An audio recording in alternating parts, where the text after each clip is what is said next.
OPS TTV Dinakaran திடீரென்று சந்தித்துள்ளது தற்பொழுது அதிமுகவில் பெரும் பரபரப்பை ஏற்படுத்தி இருக்கிறது.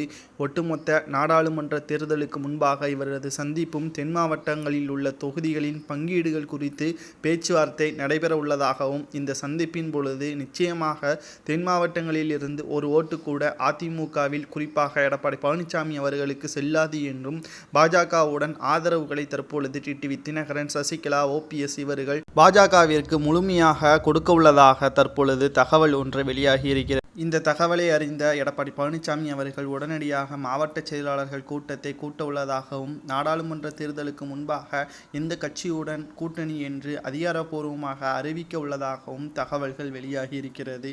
மேலும் திராவிட முன்னேற்ற கழகத்திற்கு எதிராகவும் பன்னீர்செல்வத்திற்கு எதிராகவும் எடப்பாடி பழனிசாமி அவர்கள் இந்த நாடாளுமன்ற தேர்தலை எதிர்கொள்ளும் முறைதான் வருகின்ற சட்டமன்ற தேர்தலிலும் வெற்றி பெறுவதற்கான வழியையும் ஏற்படுத்தி கொடுக்கும். ஒருவேளை நாடாளுமன்ற தேர்தலில் தோல்வியை தழுவினால் நிச்சயமாக அங்குள்ள அதிமுகவின் தொண்டர்களும் நிர்வாகிகளும் எடப்பாடி பழனிசாமியை விரட்டி அடிப்பதில் எந்த ஒரு மாற்று கருத்தும் கிடையாது. ஏற்கனவே இடைத்தேர்தலில் எடப்பாடி பழனிசாமி அவர்களின் தலைமை வகித்துதான் மிகப்பெரிய தோல்வி, சுமார் 50,000 ஓட்டு வித்தியாசத்தில் அதிமுக வரலாறு காணாத தோல்வியை அடைந்தது என்றும், அங்குள்ள அதிமுகவின் தொண்டர்களே விமர்சனம் செய்து பன்னீர்செல்வத்திற்கு ஆதரவுகளை கொடுத்தனர்.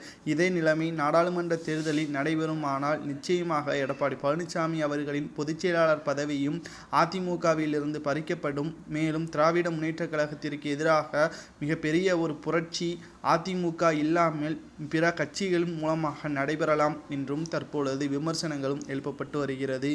பன்னீர்செல்வம், டிடிவி தினகரன், சசிகலா இவர்கள் அதிமுகவை கைப்பற்றுவதற்கான கடைசி வாய்ப்பாகவும் அமையும் என்றும் எதிர்பார்க்கப்படுகிறது. இதுவே அனைத்து இந்திய அண்ணா திராவிட முன்னேற்ற கழகத்தில் எடப்பாடி பழனிசாமியை விரட்டியடிப்பதற்கான ஆயுதம் என்றும் பன்னீர்செல்வத்தின் ஆதரவாளராக இருக்கக்கூடிய வைத்திலிங்கம் அவர்கள் கூறுவதை பற்றி உங்களது கருத்துக்களை கமெண்ட் வாயிலாக கூறுங்கள்.